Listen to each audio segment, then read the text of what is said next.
அனைவருக்கும் வணக்கம். நான் உங்கள் பத்திரிகையாளர் ஆர்.எஸ். கார்த்திக். இந்த வீடியோவில் நம்ம பார்க்க இருக்கிறது நம்ம வேற லெவல் சினிமா சேனலோட சினிமா விமர்சனம். இப்போ நம்ம பார்க்க இருக்கிறது இந்த வாரம் திரைக்கு வர இருக்கிற ஓ பட்டர்ஃப்ளை படத்தோட விமர்சனம். ஓ பட்டர்ஃப்ளை, ஓ பட்டர்ஃப்ளை பட்டர்ஃப்ளை அப்படின்னு ஒரு பாட்டு.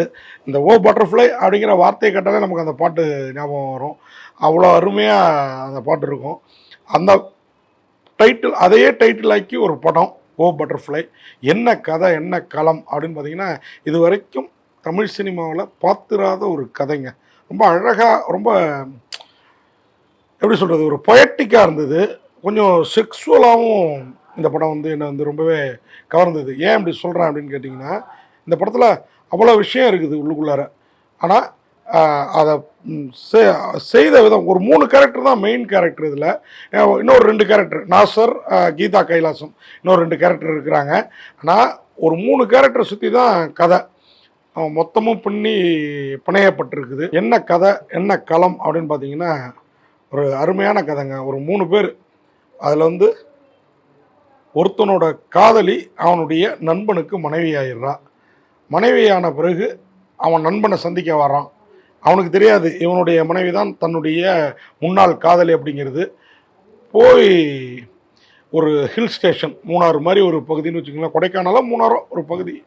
ஆமாம், அங்கே உச்சிக்கு போகணும் அப்படின்னு கேளுங்க. உச்சிக்கு போனீங்கன்னா அங்கேருந்து பழனி மலை தெரியும். நாசர் கேரக்டர் நேம் சகாயம். அந்த பெண்ணோட கெஸ்ட் ஹவுஸில் அவர் ஒரு செக்யூரிட்டியாகவும் கூடவே சமையல் இதெல்லாம் பண்ணுற ஒரு கேரக்டரில் பிரமாதமாக நடிச்சிருக்கிறாரு நாசரும். இந்த நவீன் அவர் தான் இந்த படத்தில் உண்மையாகவே ஒரு அருமையான கேரக்டரு. அதோட நிவேதிதா அந்த நடிகை ஏற்கனவே நம்ம தனுஷ் படத்தில் நடித்தாங்க. அதுக்கப்புறம் இந்த படத்தில் வந்திருக்கிறாங்க. வேறு லெவலில் பண்ணியிருக்கிறாங்க. உண்மையாகவே அந்த கேரக்டர் பாராட்டணும். என்ன அப்படின்னா, தன்னுடைய காதலன் தன் கணவனுக்கு முன்னாடி கொஞ்சம் மேல் சாவணிசமாக பேசுகிறான். காதலன் மட்டும் இல்லை, கணவனுமே. என் பைக்கை நான் யாருக்கும் ஓட்ட தர மாட்டேன், ஏன்னா அது எனக்கு லவ்வர் மாதிரி அப்படின்ட்டு சொல்கிறாப்புல. உடனே இவ ஆமாம், பைக்கை லவ்வர்னு சொல்லு, லவ்வரை பைக் மாதிரி நடத்து அப்படின்ற மாதிரி ஒரு மைண்ட் வைஸ். அதுவும் ஸ்டாண்டு போடணும், கீ போடணும் அப்படின்லாம் ஏதோ ஒரு டைலாக்லாம் வேறு லெவலில் பண்ணியிருந்தாங்க. என்ன அப்படின்னா, இந்த பையனோட அவங்களோட கெஸ்ட் ஹவுஸுக்கு வந்த ஹீரோ, அதுவும் மஷ்ரூம் பிஸ்னஸ் பண்ணுறதுக்காக வந்தான் அப்படின்னு சொல்லிட்டு வர்றாப்புல. அவர் ஒரு பெரிய பிஸ்னஸ் மேனு. இந்த பெண் அவரை நம்பி அப்போ ஏமாந்துருக்கா. என்னன்னா, அவன் காலேஜில் டிபார் பண்ணியிருக்காங்க. இன்னொரு பெண்ணோட கிளாஸ் ரூம்லேயே செக்ஸ் வச்சுக்கிட்டான் அப்படின்னு சொல்லி அவனை டிபார் பண்ணியிருக்கிறாங்க. அதனால் அவன் காலேஜை விட்டு வெளியில் போக வேண்டிய சூழல். இந்த பெண் அதுக்கப்புறம் காதலையும் மறந்துட்டு போயிடுறான். இவங்க 2 பேரும் காதலருங்கிறது காலேஜில் யாருக்குமே தெரியாது. ஆனால் ஒரு கட்டத்துக்கு அப்புறம் இவன் பேட்ச், இவனோட படித்த பையனை இவனுக்காக அந்த பெண் கல்யாணம் பண்ணிக்கிறதா அவன் ஒரு டைலாகில் சொல்கிறான். அதை வச்சு அவன் பிளாக்மெயில் பண்ணி, அதுவும் 2 பேரும் சரக்கு அடிக்கிறாங்க, கஞ்சா அடிக்கிறாங்க. 3 பேரும் சேர்ந்து, நண்பரோட சேர்ந்து கஞ்சா அடிச்சுட்டு இந்த கணவன் கொஞ்சம் மட்டையாயிடுறாப்புல. உடனே இவங்க 2 பேரும் போய் தனியாக பேசுகிறப்ப, உனக்கு இந்த வாழ்க்கை பிடிச்சிருக்கான்னு கேட்குறான். நான் அந்த பெண், இல்லை உன்னை நம்பி ஏமாந்தது போதும், எனக்கு இப்போ என் கணவன் தான் கண்கண்ட தெய்வம் சொல்லுது. ஆனாலும் ஒரு முரட்டத்தனமாக ஒரு சில லிப்லாக் சீன்ஸு.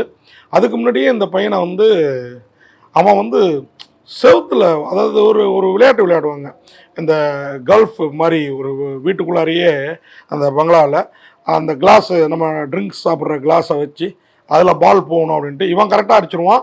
அவன் அடிக்காதப்பெல்லாம் ட்ரூத்தா டேரா அப்படின்னு கேட்டால் அவனுக்கு தண்டனை. நீ ஒரு 10 நிமிஷமோ ஒரு நிமிஷமோ ஏதோ ஒன்று சொல்லி நீ செவுத்தை கிஸ் அடிக்கணும் அப்படிங்க. ஐயோ, அந்த சீன்லாங்க டேரக்டரோட கற்பனை. அதான் நான் சொன்னால, இது வரைக்கும் தமிழ் சினிமாவில் பார்க்காது. அவன் அந்த லிப்லாக், அந்த செவுத்தில் இன்னொரு கேரக்டர் இருக்கிற மாதிரி லிப்லாக் பண்ணுற சீன்லாம் மிரட்டலாக இருந்தது. கொஞ்சம் இது மிஸ் ஆனால் அந்த படம் பயங்கர விரசமாக தெரிஞ்சிருக்கும். ஆனாலும் இது விரசமாக தெரியல. ரொம்ப இன்றைக்கி நடக்கிற கதையை ரொம்ப அழகாக எடுத்திருந்தாங்க. இப்போ அந்த பையனுக்கும் இவனுக்கும் ஒரு தொடர்பு ஏற்பட்டதா, காதலனோட திருப்பி அப்படின்னு நம்ம பார்த்துட்டு இருந்தோம்னா, அந்த மாதிரி ஒரு அநாகரிகமான செயல்குள்ளாரே போகலை டைரக்டரு. காதலன் மீது அந்த பெண்ணுக்கு ஒரு ஈர்ப்பு இருக்குது. ஆனால் கணவன் வந்த பிறகு அந்த தவறை செய்யக்கூடாது, இன்னொருத்தனுக்கு நாம் மாலையிட்ட பிறகு அப்படின்ற எண்ணத்தில் இருக்கிறா. அப்போது இவங்க 2 பேரும் வந்து நானும் வரேன் அப்படின்னு சொல்லிட்டு ஒரு மலை பிரதேசத்தில் அதிலே இன்னொரு இடத்துக்கு போகிறாங்க. அந்த உச்சிக்கு போகணும்னு நாசர் சொல்கிறாரு இல்லைங்களா, அங்கேருந்து பார்த்தா பழனி மலை ரொம்ப அழகாக தெரியும், பார்த்துட்டு வாங்க அப்படின்னு அந்த சகாயம் கேரக்டர் சொல்லுது. இவங்க வந்து அதை பார்க்க போகிறப்போ வழியில் வந்து ஒரு சோடாபுட்டி கிழவி இருக்காங்க, அங்கே ஜோசியம் பார்க்குறாங்க அப்படின்னோடனே அங்கே போய் இந்த பொண்ணு போய் கேட்பா, உன் கூட வந்திருக்கிறவனுக்கு வந்து வழி தவறுன ஆடாக இருக்கான், அவனை கூப்பிட்டு வா, அவனுக்கு வந்து சில விஷயங்கள் பண்ணணும் அப்படிங்கிற அந்த கிழவி.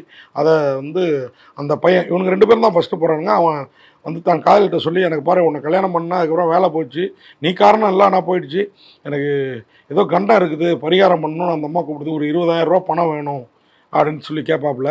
இந்த பெண் நம்ப மாட்டான், நான் ஒரு ட்ரிப் போய் பார்த்துட்டு வரேன்ட்டு இந்த பழைய காதலனோடு அங்கே போவாங்க. போகிற இடத்துல அந்த பெண் பாதியிலே திரும்பி வருவா. ஏன் வர்றா, எதுக்கு வர்றா, இவனை அந்த பரிகாரம் பண்ணி அந்த கண்டத்துலேருந்து தப்பிக்க வச்சாங்களா, உண்மையாகவே அவனுக்கு கண்டம் இருக்கா, என்ன ஏது, கிளைமாக்ஸில் அந்த பொம்பளை சொன்னதெல்லாம் நடக்கும். ஆனால் அந்த சோடாபுட்டி கிழவி அது வேறு யாரும் இல்லை, கீதா கைலாசம் தான் நடிச்சிருக்கிறாங்க. அருமையாக நம்ம மாமன்னன் உள்ளிட்ட படங்களில் பார்த்தவங்க அருமையாக நடிச்சிருக்கிறாங்க.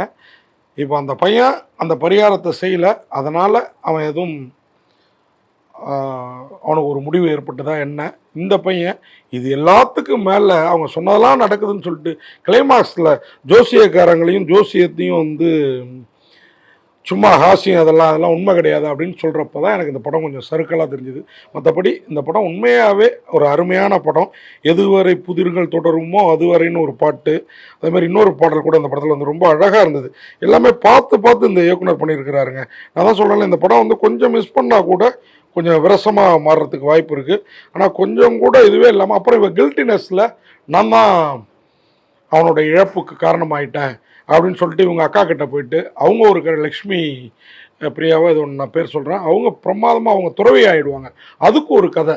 அவங்க ஃப்ரெண்டு சின்ன வயசில் பேனர் விழுந்து அவங்க மேலே, இவன் நான் கூட கோயிலுக்கு வரலன்னு சொன்னேன், அவன் மட்டும் தனியாக போனான், பேனர் அந்த பொண்ணு மேலே வந்துட்டு நான் தான் அவளை கொண்டு வரணும்னு கில்ட்டினஸில் இருந்தேன், நீ காரணம் இல்லை, உன்னோட ஆணவம் தான் இந்த காரணம்னு தங்கச்சிக்கு புத்திமதி. இந்த பொண்ணு வந்து இந்த விஷயங்கள்லாம் நடந்த பிறகு அந்த அக்காவை போய் பார்க்க போவாங்க. அவங்க ஒரு துறவியாக இருப்பாங்க, அவங்க சொல்கிற அட்வைஸ். அப்புறம் 2 பேரும் சேர்ந்து வந்து அந்த சோடாபுட்டி கிழவியை பார்க்குறப்ப தான் நான் சும்மா அடித்து விட்டேங்கிற மாதிரி சில விஷயங்கள் சொல்கிறப்போ நமக்கு ரொம்ப வேதனையாக இருந்தது. ஏன்னா எல்லா ஜோதிடக்காரர்களும் அப்படி கிடையாது. எதுக்காக அதை வழியை இந்த படத்தில் வந்து இயக்குனர் வச்சுருக்கிறாருங்கிறது எனக்கு புரியல. ஆனால் மற்றபடி இந்த படம் ஒரு அருமையான படம். ஓ பட்டர்ஃப்ளைங்கிற பேருக்கு ஏற்றபடியே நிவேதிதா சதீஷ் ஒரு அருமையாக நடிச்சிருக்காங்க. அதுக்கப்புறம் சிபிச்சந்திரன் அவங்க தனுஷோட அந்த ஒரு படத்துக்கு அப்புறம் இப்போ தான் வராங்க, அருமையாக நடிச்சிருக்காங்க நிவேதிதா சதீஷ். அதுமாதிரி சிபிச்சந்திரன் இவர் அஜித் கூட விஜய் கூடலாம் நடித்தார், ஹீரோவும் பண்ணியிருக்காரு. இதில் தான் முக்கியமான ரோல், அவர் தான் அந்த காதலராக சூர்யாங்கிற கேரக்டரில் வர்றாரு. அருமையாக காதலியை வந்து நீ நல்ல வாழ்க்கை வாழ்றியான்னு கேட்குறது. அப்புறம் காதலி கணவன்கிட்ட வந்து நேற்று பேசிட்டு தான் இருந்தோம் நீ போதையான பிறகு அப்படின்னு சொல்கிறப்ப ஏன் கிஸ் அடிச்சோம்மா அதை சொல்லுன்னு அவரோட சுயரூபத்தை காட்டுறது இருக்குது பாருங்கள். அங்கே தாங்க அந்த ஆள் அப்படியே பத்து எரியுது. உண்மையாக அழகாக பண்ணியிருக்காரு அத்துல். அந்த கணவனாக வர்ற கேரக்டரு, மனைவி இப்படின்னு ஒரு மனுஷன் மனைவிக்கு முன்னால் காதலர்கள் தாருங்கன்னு ஒரு மனுஷனுக்கு தெரிஞ்சான்னு வச்சுக்கோங்களேன், அவன் என்ன ஃபீல் பண்ணுவானோ அதை ரொம்ப அழகாக அருமையாக பண்ணியிருக்காரு அந்த அதுல். அதுவும் அவர் அந்த விபரீத முடிவை நோக்கி போகிறது, அதுலேருந்து தப்பி பிழைத்தாரா இல்லையாங்கிறது எல்லாமே சிறப்பாக இருக்குது. நாசர் அந்த வாட்ச்மேன் அந்த சமையல்காரர் கேரக்டரில் மிரட்டலாக, அதுவும் ஒரு பட்டர்ஃப்ளையை எனக்கு சாவு வாடை வந்துருச்சு அப்படின்னு சொல்லிட்டு யாரோ அந்த சாவு வர்றதுக்கு முன்னாடி ஒரு வாடை அடிக்குன்னு சொல்லுவாங்க ஊர்லலாம், அது ரொம்ப அழகாக பண்ணியிருந்தார். அந்த பட்டர்ஃப்ளையை கவர்ந்து பண்ண போகிறது, அந்த பட்டர்ஃப்ளை உயிர் பழைத்து யார் உயிர் வந்து போகுதுங்கிறதெல்லாம் நீங்கள் படம் பார்த்துருந்தீங்க. வேறு லெவலில் டைரக்டர் ஒரு சைக்காலஜியாக ஒரு இதுவாக பண்ணியிருக்கிறாரு. லக்ஷ்மி பிரியா சந்திரமௌலி அவங்க தான் அந்த அக்கா கேரக்டர் துறவியா அருமையாக பண்ணியிருக்கிறாங்க. கீதா கைலாசமும் பிரமாதம் அந்த சோடாபுட்டி கிழவி கேரக்டரில். அவங்க பேத்தியாக வர்ற பொண்ணும் ரொம்ப நல்லா நடிச்சிருந்தது. விஜய் ரங்கநாதன் அவர் தான் இந்த படத்தை வந்து நண்பர்களோடு சேர்ந்து இந்த படத்தை வந்து தயாரித்து கூடவே டைரக்ஷன் விஜய் ரங்கநாதன் அவர் தான் பண்ணியிருக்காரு. இவர் தான் டைரக்டர். நண்பர்கள்லாம் சேர்ந்து இவருக்காக இந்த படத்தை பண்ணியிருக்காங்க. அவர் ஒரு 40 வயது தாண்டியவர். தத்துவ உத்வார்த்தமாக இருக்குது அந்த படம். அதுவும் கொஞ்சம் செக்ஸியாகவும் இருக்குது, அழகாக பண்ணியிருக்கிறாருங்க. எப்படி சொல்லிகிட்டே போகலாம். இந்த படத்தோட மியூசிக் டைரக்டர், கேமராமேன், படத்தொகுப்பாளர், எடிட்டர், ஆர்ட் டைரக்டர் எல்லோருமே பார்த்து இந்த படத்துக்கு ஒர்க் பண்ணியிருக்காங்கன்னா அது மிக இல்லை. உண்மையாகவே விஜய் ரங்கநாதன் மாதிரி ஆட்கள் தான் தமிழ் சினிமாவை மாற்று தளத்துக்கு எடுத்துகிட்டு போவாங்கங்கிற நம்பிக்கையை இந்த பட்டர்ஃப்ளை படம் எனக்கு தந்தது. சில நண்பர்கள் கூட அவனே கஞ்சா அடிச்சுட்டு படம் எடுத்துருப்பான் போட்டு. இன்றைக்கி இருக்கிறதாங்க காட்ட முடியும். இன்றைக்கி வந்து ட்ரெயினில் போனோம்னா 20 பேர் 25 பேர் கஞ்சா பிடிக்கிறாங்க அப்படின்றத பார்க்குறோம் நம்மளே. அப்போது இந்த மாதிரி ஹை கிளாஸ் ஜோடி செய்கிறதுல என்ன தப்பு இருக்குது? மொத்தத்தில் பட்டர்ஃப்ளை ஓ பட்டர்ஃப்ளை அப்படின்னு இன்னமும் நம்ம நெஞ்சுக்குள்ளார சிறகடிச்சு பறந்துகிட்டு இருக்குது. முடிஞ்சால் நீங்களும் பார்த்துட்டு அந்த ஃபீலை சொல்லுங்கள். நன்றி, வணக்கம்.